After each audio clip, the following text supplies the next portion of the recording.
Woo-hoo!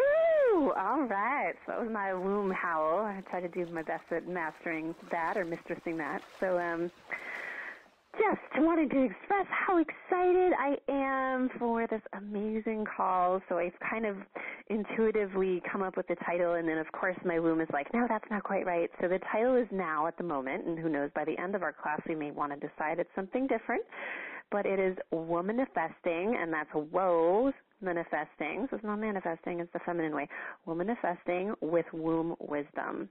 Bringing in magic, wealth, and wonder via the womb space. So this is a class that is going to be full of magic, secrets, and practical action steps that you can take to start building your dream life. And we know that that includes your blissness, that includes your soulmate clients. We'll be talking about soulmate clients and some of the Blissness 101 classes. And really, this is a foundation class. I wanted to create a class that's really a holistic class. It's not just about money, or it's not just about creating a six-figure, seven-figure blissness. It's about bringing in the way that we manifest or womanifest as goddesses.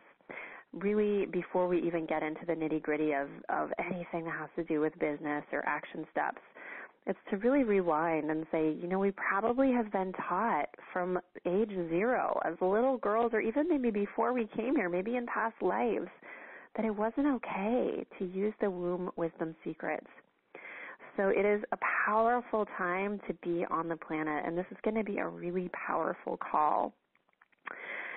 I'm going to go over the 10 pillars of womb wisdom manifestation. So you're going to get a whole lot of little secrets and bits and bobs, and you're going to walk away with some homework to start playing with your womb. So having a journal out right now, this is going to help you to really set a foundation for some intentions. And the more specific you can be with the universe and write things down, there's even a book I never read, but I remember 10 years ago I heard the title. It said something like, write it down and manifest your dreams. And I said, you know, I'm in China. I don't have access to English books, but I feel like I just read that entire book. So I started writing down my desires, and I realized that I'd been doing that before, and whenever I did that, they would come true. And when I started writing things down more and more consciously, it's like, whoa, this shit really works. So starting to write things down, and I recommend during this class to really let your womb speak first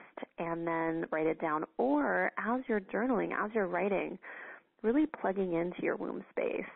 And I'll also fondly call the womb wisdom, I'll call it pussy power. And they're really one and the same thing. They're slightly different locations, but they're really part of the same technology that brings bliss together with human material, calling the starlight down from the heavens to create. Whether it's life, whether you're creating a little baby, or you're creating a new big idea, a blissness, an intention to attract something or someone or a bunch of people to your life, your pussy power, your womb wisdom is a phenomenal tool. And essentially, I believe that a lot of the big movers and shakers on the planet would probably behoove themselves to study a bit about how they work with their wombs. And obviously, I'm talking about the women. And I'd say that men could actually benefit from it in a different way. And I'm not as able to access the downloads and secrets of the way that men manifest, and I'm not particularly all that interested at the moment, at least. Maybe when I have a male child, I'll be curious. But basically, women around the world, we've been kind of following the male model. You can kind of see it in a lot of our female politicians or businesswomen. And as an esthetician, I worked as an esthetician for about 5 or 6 years. I would notice that a lot of the skin types of the women that were doing really big things, that they oftentimes had female adult acne around the mouth, which corresponds with the womb space in Chinese medicine, which I also studied Chinese medicine, nutrition. You would study this little map of how the body, the entire body can be mapped out on the face. So the lower jowl, which is kind of the digestive organs, the womb area, that corresponds with below the nose. The nose kind of has to do with like the middle part of the body, the heart, kind of the third and fourth chakras. And then the upper part of the body, the throat and the head and all that go into the forehead. So I would notice having these very high-end women that would come and get facials from me. They're big, powerful people, politicians and overachievers. And I would see, like, they're just running this male energy, and it's congested and creating inflammation in their wombs. And it was showing up on their faces, but I knew that it was throwing their hormones off. And they would often have health problems. They would often complain of not being able to sleep. And as a psychic, as an intuitive, I didn't really speak up at that time because my job was just to clean their skin. But what I realized is that powerful, wealthy women around the world, they're trying to follow a male model, and it's not working for them on their body level. Now, some of them were able to make lots of money and have success, but one, were they happy? No, I don't think so, at least not to the full extent. And two, what if they were to learn the secrets of womanifesting from their womb wisdom? Would they maybe be able to have more time for themselves? Yes, so the secrets of womanifesting from the womb space, the benefits of using these secrets is you'll be able to manifest through magic. So you're not putting your nose to the grindstone. Things become easier. Say you create like this amazing marketing plan. When you infuse it with your womb wisdom, you're drawing the energy in. The yin energy, the female energy, we call yin in Chinese medicine. When you're embodying the yin, you're actually attracting like a bee to a flower. You are attracting possibility, wealth. So you're putting your marketing plan out there. You're going to get all this amazing, response if you have it activated with your womb wisdom. If you're following the male model, the male energy has to go, and what does the male energy do? Well, he hunts, he chases. That's his nature. The yang energy is like sunlight. It pushes outward. It's light, it's bright. And so as a woman, if you're trying to chase after a partner in your relationship or chasing after dates, or you're trying to chase after money, you are going to burn out. You are going to suffer from grief, depression, tumors, lumps, nodes. You're not in your flow. So these secrets to really help you tune into, first of all, your intentions and desires, because that's one piece of womanifesting from womb wisdom, is you have to really know what you're going through, what you're going for on a conscious level. You have to know your desire. And the second piece of it is really just to receive with the flow of the divine feminine. It's almost just like the ocean, like waiting for that perfect wave to surf on. You're not chasing it. You're not trying to tackle it. You're just allowing for it to show up. And when it's time, you'll get up on your board. And with practice, you'll get better and better at this, and your blissness, at attracting the right people, at knowing who's a good, healthy lover or partner. So it can take some time to kind of like hone in on what exactly it is you want and sculpt that out, and then get good at manifestation. So don't beat yourself up if you learn the secret, the law of attraction, and you're like, but it didn't work for me. I don't believe in that stuff, or I kind of believe in it, but I feel like something's missing. It does take time.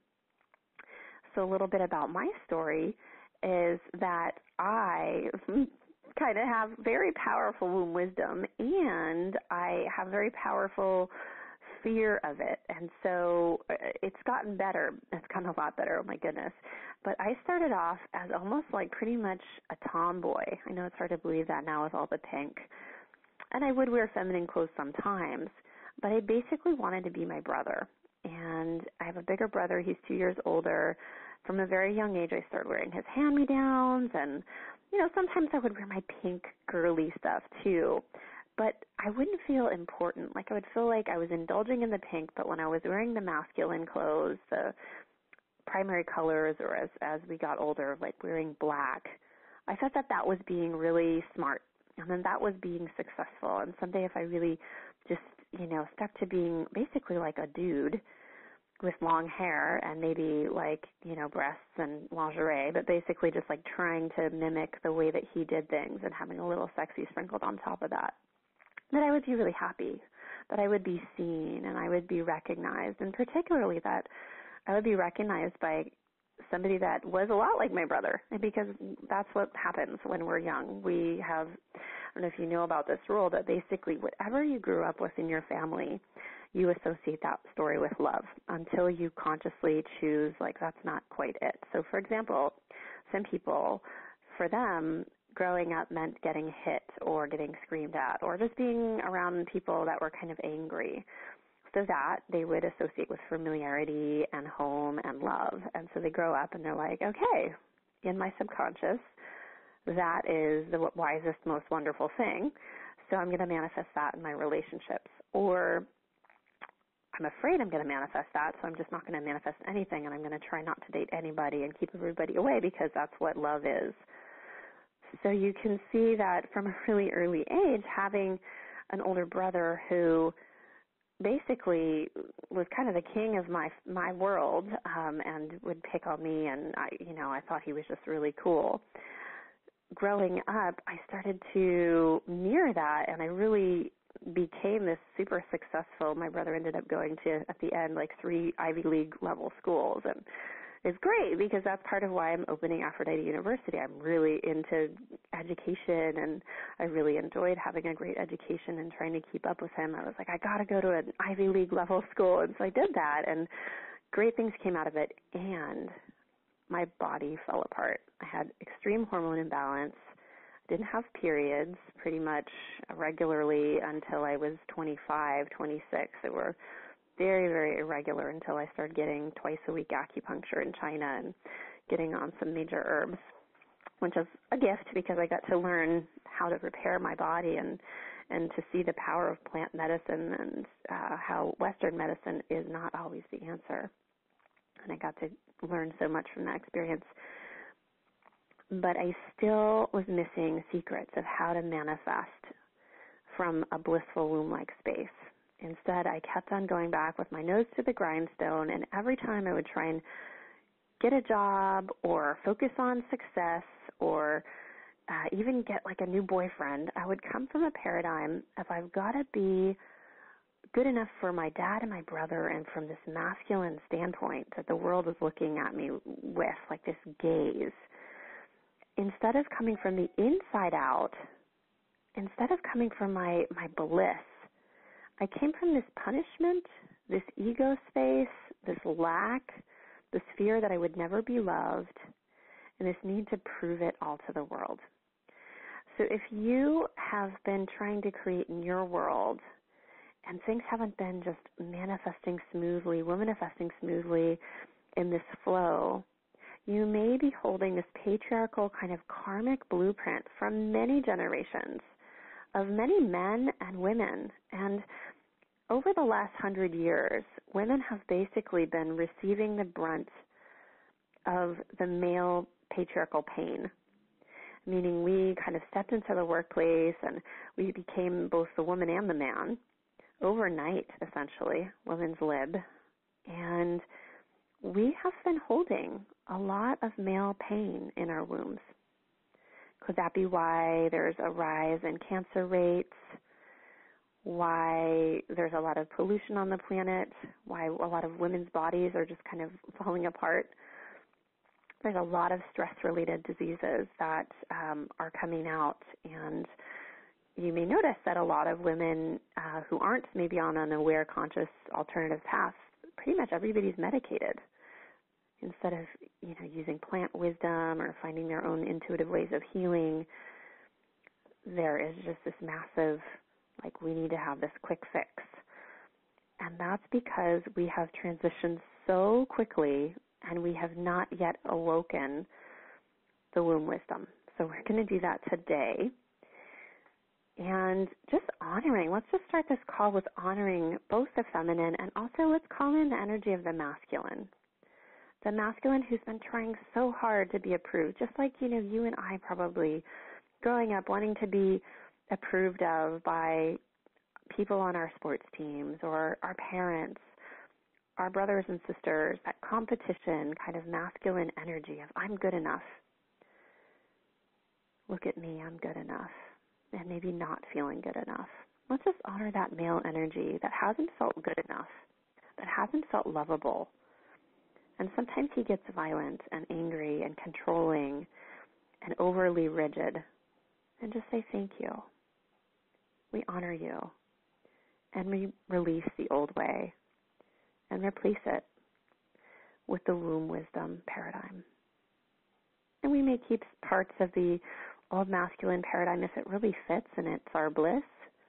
And if not, we just let it go, knowing that it served us then. And now it's a new paradigm.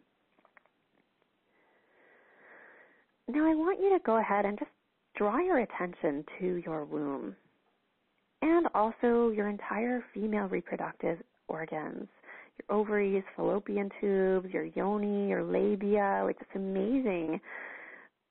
It's like an incredible technology, biology, flower. Like, you go into the ocean and you're like, hey, that looks like my pussy. What's that? There's a sea creature there. It's like, what is this? Who created my body?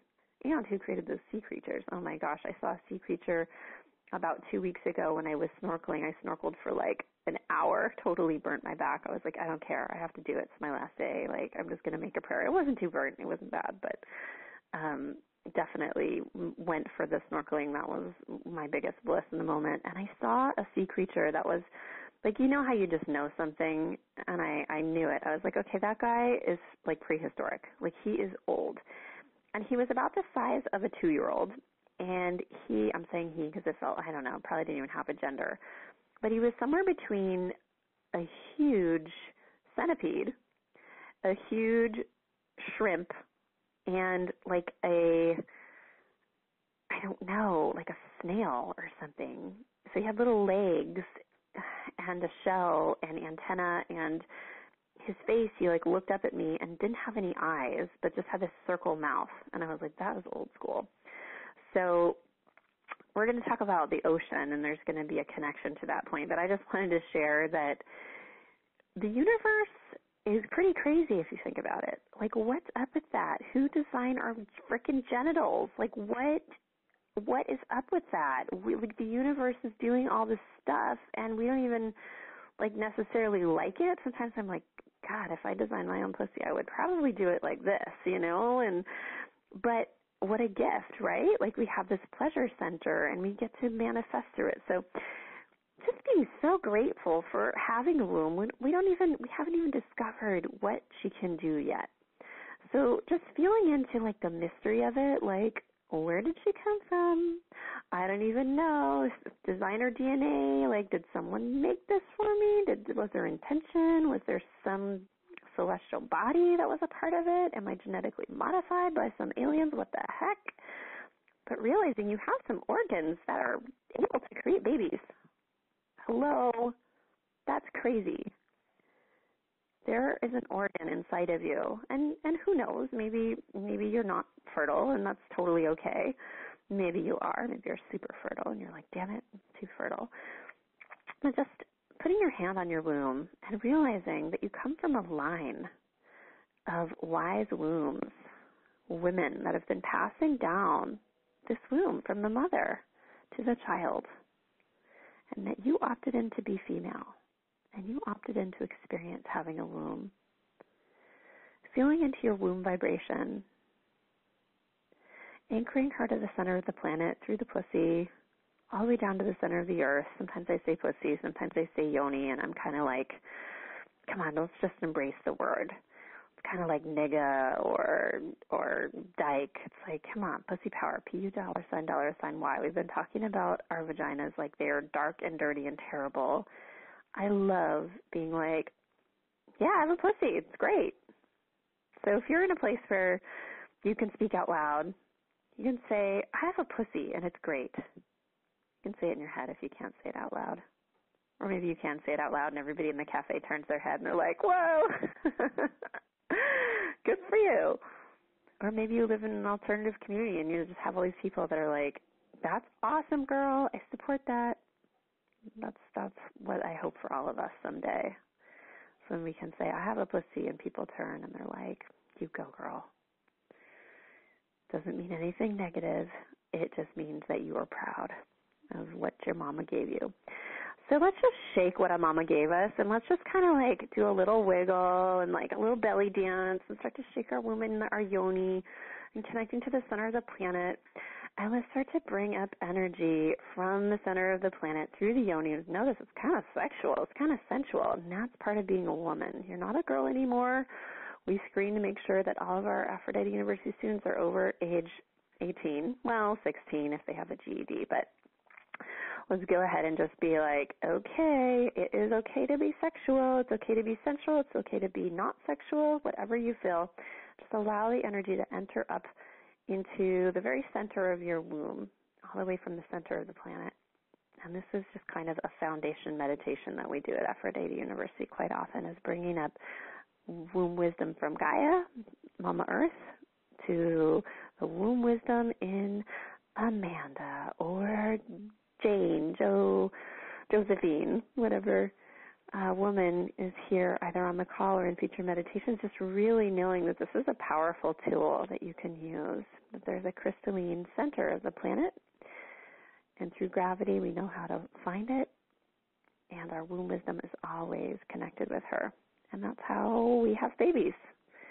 We connect with her in energetic pole, with our energetic pole, and we bring down life from the stars. Awesome.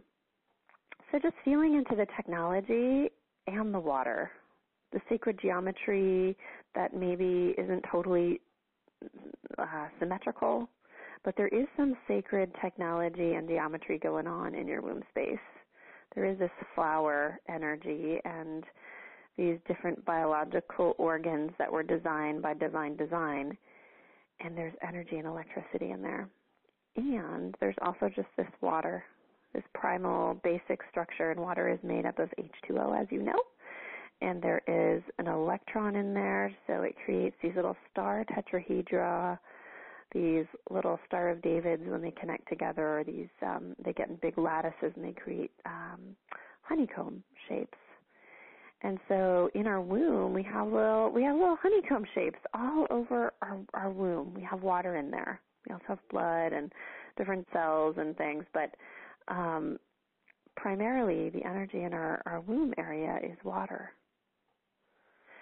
So, and actually in our entire bodies. Maybe our hair and our fingernails are a little bit less and our bones are a little bit less, but most tissues and organs in our body are about 70% water. And so feeling into the fact that you parallel the ocean and you come from the earth and the earth comes from the stars and you come from all of that. You're not separate. Great. So that's pretty profound, right? Like, that's pretty big to realize that you, this tiny person that worries about herself or worries about her family and friends and how to pay the bills and what she's going to do in life and all these little worries, and it's like on a galactic giant level, you are a beautiful little stardust speck compared to like the massive energy that's there. And you're a microcosm paralleling this other macrocosm. So whatever you do in your world shifts that bigger world. So you are important. You are sacred. You are a goddess of the macro goddess. I almost said magma goddess. You're like a little tiny droplet of the volcano of lava loving. We each have our own little volcanoes that can erupt and be sexual, which is pretty cool. I think it's neat how Mother Nature even gets to erupt through us, and there's this little parallel, and sometimes I'm like, hey, my boobs look like mountains. They really do. And so just noticing, maybe this week a good homework assignment is noticing how your body parallels Mother Nature. Maybe there's some things there that you haven't realized. Sometimes I'm like, oh yeah, my really hairy legs, they kind of just look like grass. Sometimes I think grass is a little bit more attractive, which is why I like to wax, but so is life. So we're going to go over now the 10 pillars of womanifesting with womb wisdom. And the first one actually is something I've already shared a bit, is the ocean. So the ocean main point of the ocean is to realize that the ocean is a storage device of what? Of memory.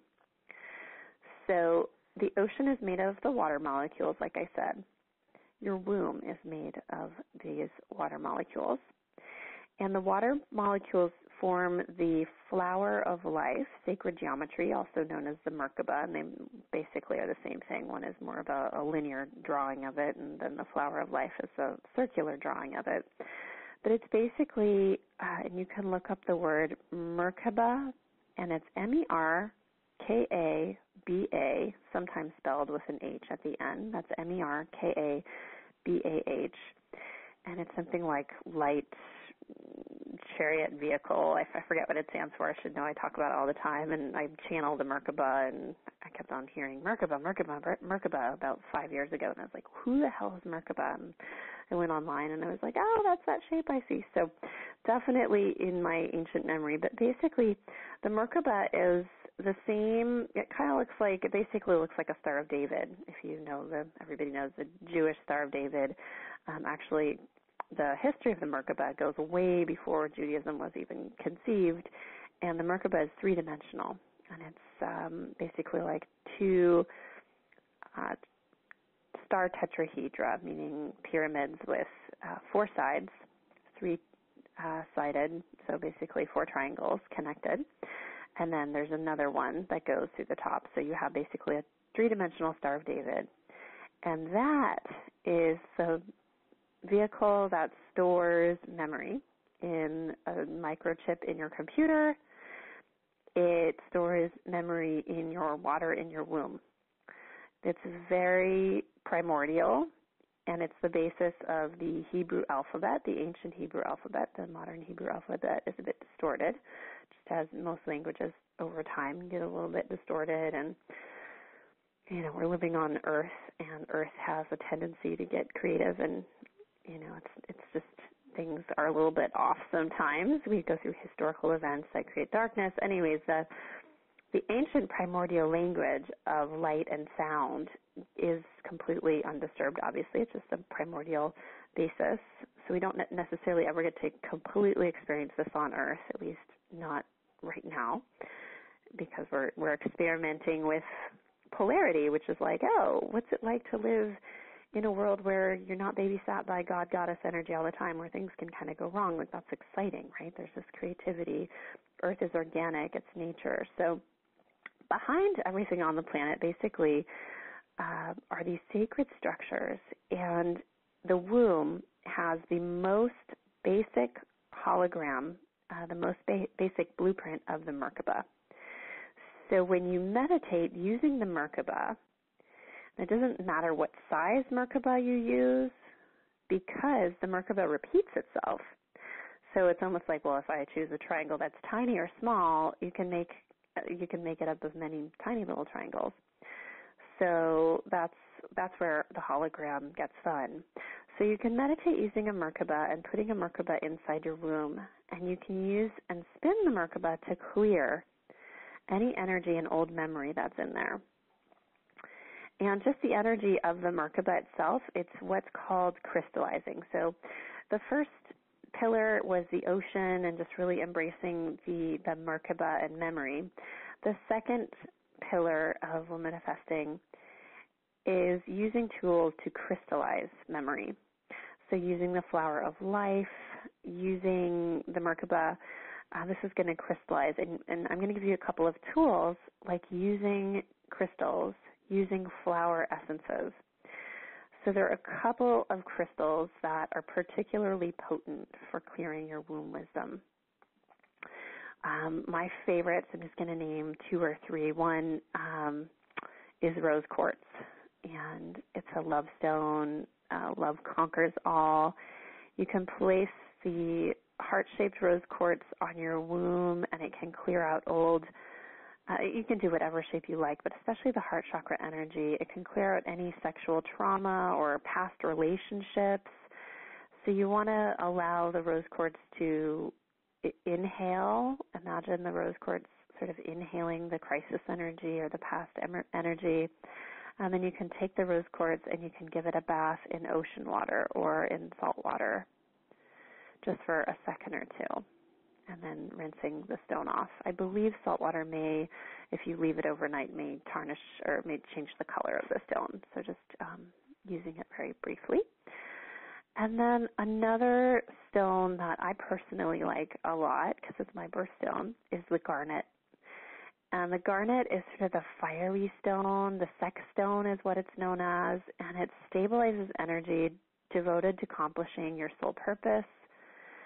It's really connected to strengthening the root chakra, and it heightens your sexual energy and increases fertility. And then amethyst is a purifier, and it transmutes negativity. Amethyst is that nice, soft, lavender-colored stone, and it also relates to the heart chakra, and it opens light up. It's good for discernment, so if you are dating partners, or even if you're looking for soulmate clients, and you're using the rose quartz is very, very opening, and the amethyst is going to help make sure that your heart's not too open. It's not blindly open to the wrong person or soulmates. So I recommend, if you're using the rose quartz for any great length of time, to use amethyst. And amethyst is also really great for transition periods, and it also reduces the feeling of being victimized. So it's a way to be really in your feminine energy and tune into self-love and a gentle source of self-empowerment. So you can experiment with all kinds of crystals, placing them on the womb and seeing what feels right. Crystals crystallize water. Any silica-based crystals will restore the structure of water. So just know that you can't really go wrong with placing crystals in water. You can look it up on the web if you're not sure. Certain crystals, like I believe it's turquoise, can kind of get ruined in water, but you can just research it, and you can usually kind of intuit as well. So the third pillar of woman manifesting from the womb is really embracing emotion. So I love women when they cry publicly. Like, it makes me so excited that that's becoming more and more acceptable. Women's emotions and women's bodies really are undulating waves. And part of manifesting, woman manifesting, is to realize that things are going to come in waves. My clients have always come in waves. My money has always come in waves. When I try and force it and make it all the time, like, oh my God, I have to make this amount of money every month. If I've made, I had a month where I made $15,000, and then the next month I made about half of that, and I was like, no, that's not fair. I was on this roll, and things were going up, and it's like, well, that's part of the wave process, and you can keep going up and up, but it's going to wave back down as it goes. It's kind of like a roller coaster that keeps going up towards the sky, but you have to expect that emotions and money and even opportunities, and even like when you have the most quote-unquote stable marriage and everything is like, perfect, all of a sudden your kid's going to like chip their tooth, or there's going to be some kind of emotional thing that comes up from your inner child's energy. Or the journey is just to embrace the wave. So stepping into your divine feminine essence and really being a holder of the divine feminine light, this is a new path. You're stepping into this now, and women around the world have not been walking this path for thousands of years. So just really having a lot of patience for yourself, realizing that this is going to be a little bit new and sometimes even messy, sometimes really scary. Like last Sunday's call, if those of you attended, I talked about how it's perfectly okay and perfectly awesome to be afraid, because it means that you're on track, you're taking big enough leaps and goals, and it's not about avoiding fear. It's about just like accepting it and making it kind of as fun as possible, and even laughing at the fear. So your emotions are connected. Fear is one of your emotions. It's going to be probably a bigger one, and just realizing that fear is going to come in waves, and to just ride that. The fourth pillar of woman manifesting is really to go in flow time. So there's sometimes been times in my life where I've tried to force things, like I really want this to happen now. And when I try and force it, something will blow up, like my car will blow like a tire, or my body will blow out, or a friendship of mine will all of a sudden get really hairy and like, ooh, man, I thought that I was really able to count on this person. All of a sudden there's this big thing happening. So when you're living in flow in your life and you're paying attention to signs, synchronicities, and most of all, the feeling of feeling good. When you follow a feeling of feeling good, so that's the most simple thing. And that's probably, I would even write that down, the biggest tool to help womanifest from your womb wisdom everything that you want, whether it's a 7-figure salary or a really delicious thing to eat, something really simple and small. It's go with what feels good. Go to the next step and say, does this feel good, or am I doing it because I should? So is it a should or is it a good? That's a good question to ask yourself. If you're doing something because you feel you should, your mom thinks it's a good thing, or because people from your college do it that way. I know a lot of the people that went to my college, they all went to law school, and I felt like I should do something like that, and I should be someone like that. And it's like, but that didn't feel good. So I followed my good, and after a time, after things crystallized and cleansed, it's like, wow, I've manifested a life where I'm getting paid more than $500 an hour to live in my bliss, and my friends are all like losing sleep, losing hair, losing precious hours of their day working at these cubicles, like pushing papers, and sure, they're making money, but they don't have to do it that way. There's so many other ways, but they just couldn't see that. And I send them love and light and honor their path, and I also am like, come join me. It doesn't have to be hard. So flow and flow of feeling good will help take you to the next step. An example of flow and feeling good is I went to an event that felt really good for me because my friend invited me, and I love her little baby, and she said, just take notes for me when I go out to breastfeed. And I said, okay, I'll come to this event. That's cool. It was paid for. It was at this beautiful hotel, these cool people. And I ended up hiring my coach. This was about a year or two ago. And I hired this big name coach, and her program was $16,000, and I'd never paid that amount of money. And yet it felt so good. Like, it was like, I know I'm supposed to do this. I know when I saw her, I just kept on like turning my head and like cranking my neck to see her at the back of the room. And I kept on wanting to go over there and ask her questions, and what is she doing? There was just this magical feeling I had. So the flow is just that magical feeling you have, following your yes. So there are going to be times where there are little dark pockets in your aura where your flow has gotten maybe a kink in the hose, or maybe even there's a demonic, I would call it like a demon, an entity or an energy that came in, say at age 5, that said, you can't be in your flow, you have to go to school. Or maybe there's just a moment in your life where everything, your world kind of got turned upside down. Maybe there was some scary event that happened, or a trauma. A lot of things, inner children are still carrying today. We can't remember where they came from. But so it's going to be a practice to be in your flow. So really feeling into your womb when you're like, I don't know what my yes is. I don't know. I can't tell. I know you're like this sometimes. You're like, I don't know what I want today, or I don't know if I should do this. I don't know if I should go to Burning Man, or I don't know if I should, invest in this big expensive program, but like there's a part of you that's like, I do know the answer. Behind the I don't know, I do know the answer. So you can put your hand on your womb, breathe in, feel into your pussy power, and you can even envision something inside of your womb. Like, is it a flower, or is it like a thumbs down sign? What does your womb say? So allowing to hear the flow, your yes or your no, your good or your, what was it that I said? Your good or your should. And just being able to see what psychic images come up in your womb.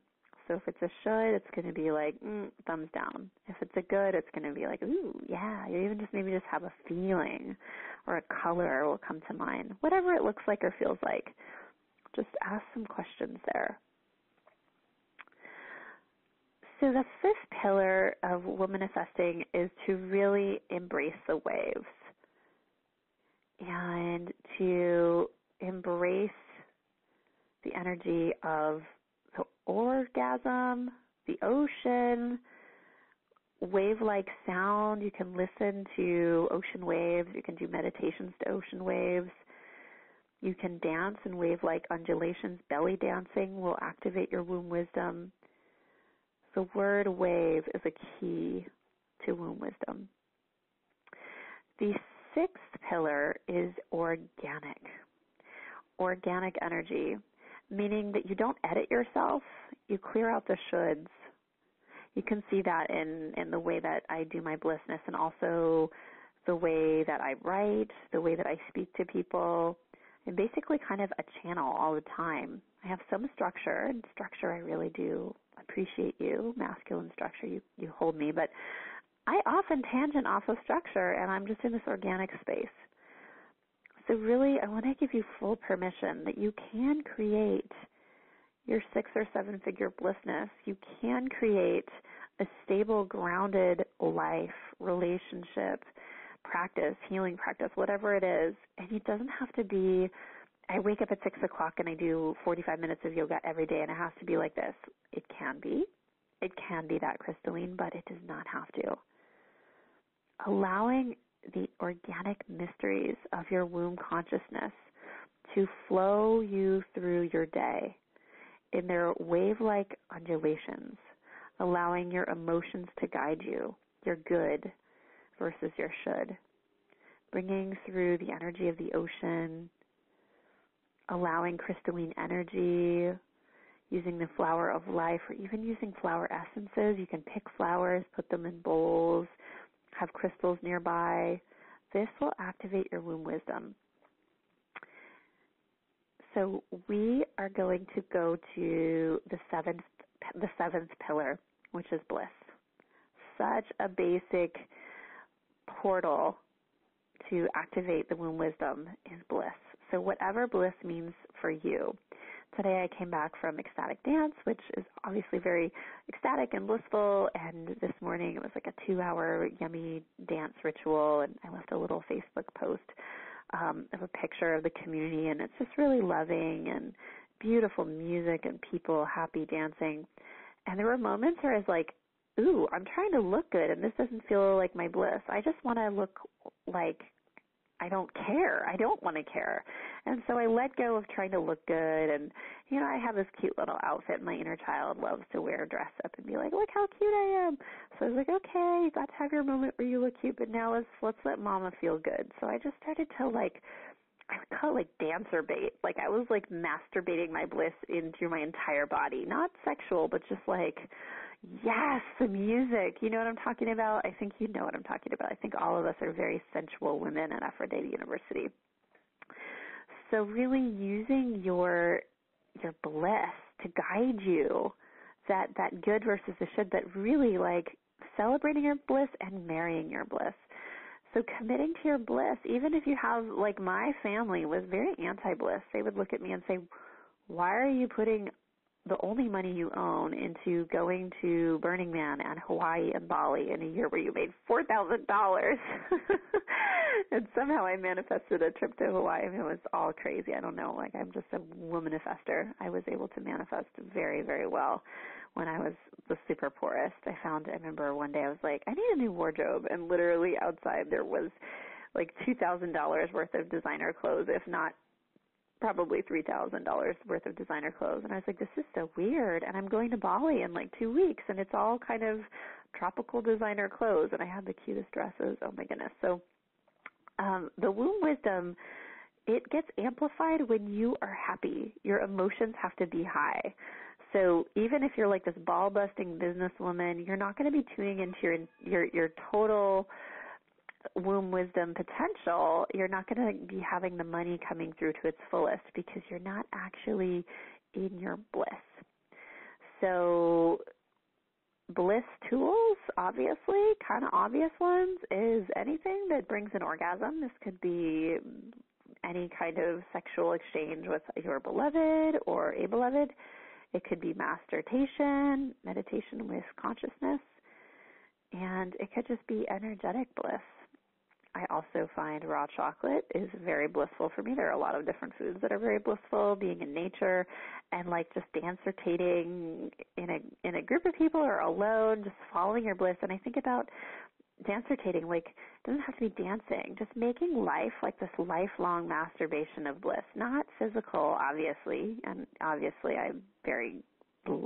since I was age 14, I just love to talk about sex, if you couldn't tell. But basically, I love following a bliss wave, whether it's a conversation or you're at a festival and you're like, okay, I want to find the next person to talk to, or even if you're at like a stiff wedding, if you go to like a family engagement and you're like, oh, all these old people and they're not from my soul tribe, you can follow your wave of bliss, and you will, once you commit and you set the intention, you will flow from bliss to bliss to bliss. One example would be you find the most delicious dried pear in the salad and you're just like wanting to moan because it tastes so good. And then after that, you look across the room and there's somebody wearing this color dress that you're just like, wow, like look at that beauty. And then a kid walks by and you're just like, oh my God, that's the cutest little 4-year-old. Like look at those cheeks and oh my gosh, I can't wait to have my own. And you start fantasizing about that. And then somebody makes a speech that makes you want to cry and you're like, oh, my emotions are so good. And then you're just feeling better and better, and it's because you've married your bliss. So you're going to have an entire blissful lifestyle. And when the lower vibrational stuff comes up, like the storm comes or, you get your period and you're all crampy, it's like you'll have tools. You'll have a higher vibrational field already, and you'll just be ready to ask, where's my bliss? How can I find my bliss? And sometimes there are going to be storms. There's going to be shit storms. There's going to be stuff that goes down, but you're going to pass through it much quicker. Like, 2 weeks ago when I was like, oh my God, I don't even know how to set up the systems for Aphrodite University, and my virtual assistant kind of like disappeared because she got really deathly ill and her whole family was, and I was like, okay, I seriously have so much pressure that I'm about to pass out. I don't know what to do. And all I did is I said, wait a minute, I got to walk the walk. What is my bliss right now? And my bliss was just to email my online business manager and say, I need more time. I need to go snorkeling, and I need to eat some coconuts on the beach, and I'm not ready to do it this week, and we need to just procrastinate a little bit.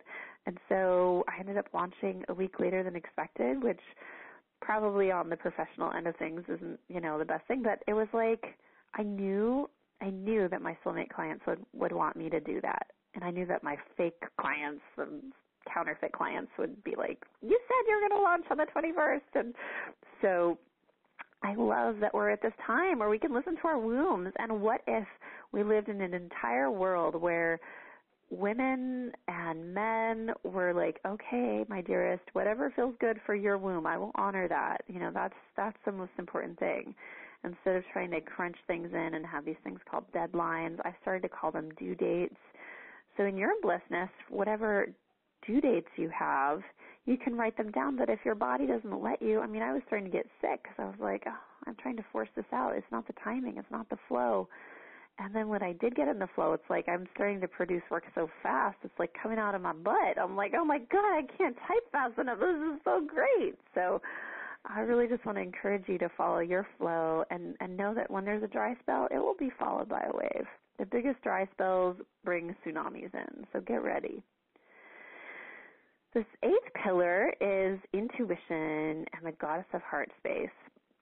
So really to will manifest from the womb wisdom, you're going to have to start using that sounds so negative, and like you get to, oh my gosh, it's amazing. You get to start using your intuition and really validating your intuition. When you get to the master level as a high-heeled priestess, you will start to use intuition on a daily basis and even like an all-the-time basis, and it's just so easy. When I was new at this and when I was just starting to wake up, intuition was like 50%, And then the rest of it was kind of fog or self-doubt or like, ooh, that was dumb. I don't know. So really giving yourself credit, it takes time. It'll get clearer and clearer. It's a practice. Sometimes you will make mistakes, and sometimes it will lead to heartbreak. Sometimes it will lead to loss of money. Sometimes it will lead to loss of sanity or reputation because you'll make big leaps, and it'll turn out that that's not quite what you needed in that moment. But the good thing about that is you're going to grow and learn and stretch, and it'll make you so much stronger. Whatever heartbreak you have, it will break you open. And whatever monetary loss or whatnot, even little things like 2 years ago, my dog ended up getting scratched by a skunk in her eyeball, which was horrible because she came back and I was the one that was like, go and get whatever it is making that noise, Hazel. And she came back and she was sprayed by a skunk, and I didn't even realize it until, or I guess she didn't realize it until the middle of the night that she had this giant laceration in her eye. She couldn't open it, and at that point, I had not started my Blissness yet, and I didn't have money coming in, and I was like, crap, how am I going to pay for this? It's going to be expensive. Pet care is, this is expensive as human care. And so I was beating myself up. Why didn't I follow my intuition that said, don't open the door? This is not a good thing. And then part of me was like, this will be fun. I'll let her get the animal she wants to. And so what I learned is that my higher self was actually saying, Amanda, you want to be financially stable enough that if there's an emergency, you just put it on your credit card and you pay off that credit card right away. So it really was a gift. And so what happened is a month after that, my income skyrocketed. And I was like, oh, okay, well, I feel so much better now that I know that I need to have a big cushion and I need to be making money on a regular basis so I can take care of my daughter. / she's my dog, but she's also my daughter. So intuition is a very, very key thing to cultivate, and prayer, meditation, relaxation, and just laying there with music on. I really recommend like the Snoop ears, I call them. They're the headsets that I can't explain. You know what I'm talking about, like DJs and producers. They listen to them. They're not the internal ones that are like the iPhone headsets, but they're actually the fancier kind. And you can buy them for like $20. There's probably different qualities. I know a lot of sound producers will have like $500 ones, but probably just to start off with, you can find something for $20. And listening to cosmic celestial music that you can find on SoundCloud or Pandora or different meditation music that you can find is going to be super duper powerful for your meditation. And like I said, you can even use water meditation music. There's all kinds of dolphin sounds and things like that that will activate the womb space. But anything that blisses you out is going to be good. So the pillar number 9 is dream building. And dream building is so important. So this is really 2 homework assignments this week, if you so please. And I'm actually going to call them fun work because we don't really do anything that's not fun. It doesn't be homework. So fun work is to write down your dreams and desires. And that is such an important thing. Write down your dreams and desires that you would like to achieve and receive while you're at Aphrodite University. So if you're planning to be here for a year for the MBA program, or we have our BA program is closer to around 3 years, and our PhD program is going to be around 4 years. So the dream building that you will be doing in the next year, start journaling what you'd like to receive and achieve for this year. And then also, you can do a second journal assignment of 5 to 10 years out from now. What would you like to receive and achieve 5 to 10 years out from now? And just writing it down, like I said, is so powerful. One example is I wrote down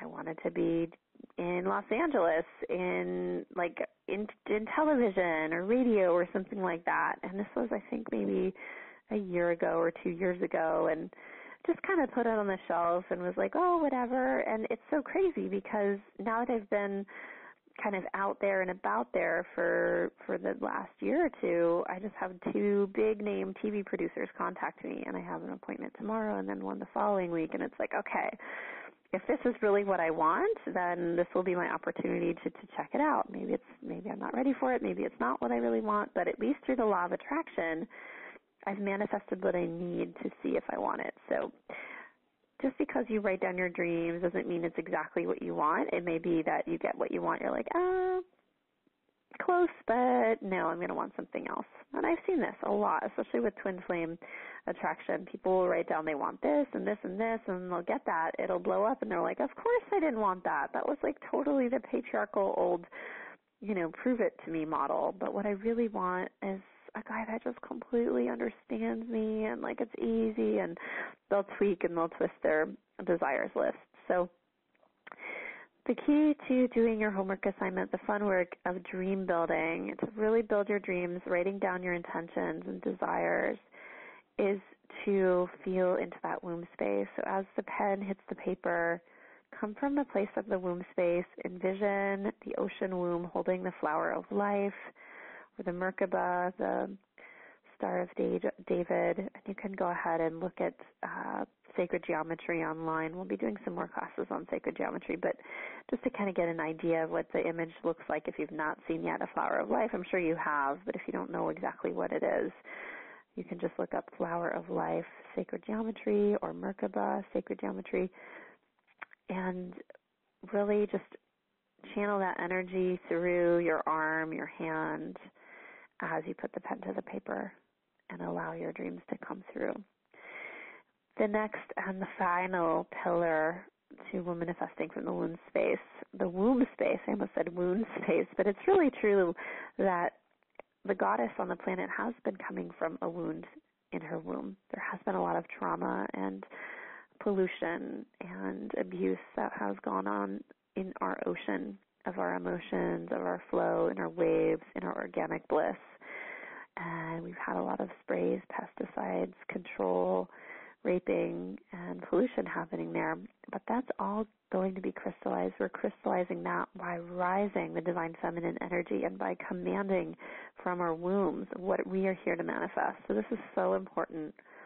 The last step from your womb to manifest is to be in a realm of grounded fantasy. Literally, we are grounded fantasy, right? The fantasy world, the heavens. We came down from the heavens, down into our mother's wombs, little sparks of light. We were conceived from a seed and a womb, but that light that we are, fallen from the star, is what sparked the match. So the seed can penetrate into the womb space, into that egg, and fertilize her. So that fantasy, that star that we are, that magic, is very important. So honoring a practice of magic, whether it be some practice that you have, some ancient Wiccan tradition, or just making it up. I mean, I personally believe that magic is magic. You don't need to use an eye of newt, or you don't even need to use anything. Chinese medicine discovered acupuncture because they had no medicine, and so they astral traveled. They saw constellation bodies on basically the meridians of people, and they would see, oh, we need to hit this point. We need to either press or take a needle and stab it into this area, and that's what's going to heal the very sick person right now.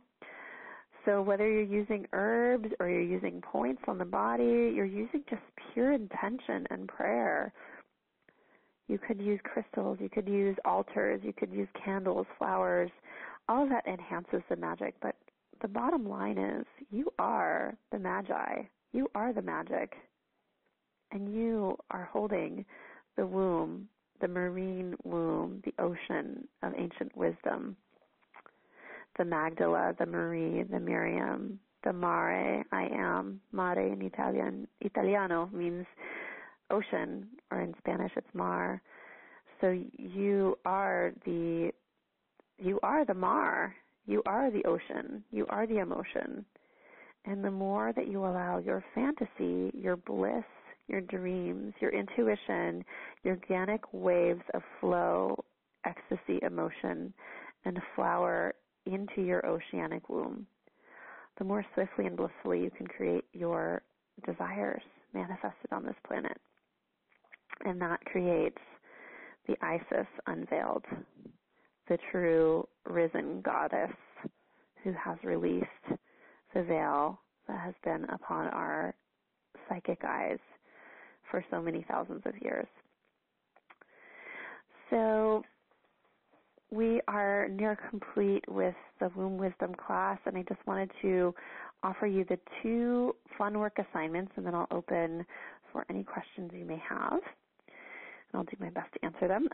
But the first homework assignment, the fun work assignment, is to journal part A and part B. Part A is, what are you here to achieve and receive? What desires are you here to receive and achieve while you're at Aphrodite University? And what are you here to receive and achieve 5 to 10 years out from now, within that time frame?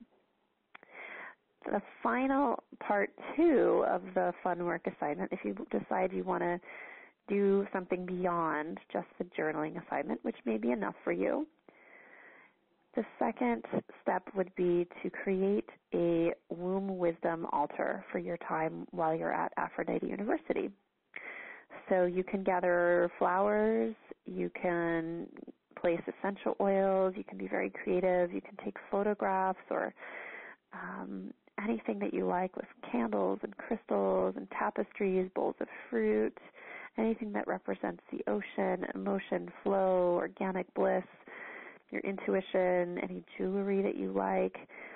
And I love just kind of letting my altars flow. Like, I will have a piece of jewelry and I'll put it on there, and then the next day I'll take it off and I'll put a picture of an angel, and then I'll take that off and I'll take dried flowers, and then I'll take that off. And it's like, if you come to my place, everything's different all the time. And the last thing is that I often travel, and so I don't really have a lot of space or whatnot in my luggage, and I still will manifest altar items. Like, I'll go for a walk and find these beautiful flowers, or I'll have my jewelry and turn that into an altar item, or my sarong or my handkerchief or whatnot, or even just a beautiful color that will work as well. So you can just let your flow in your womb wisdom altar flow.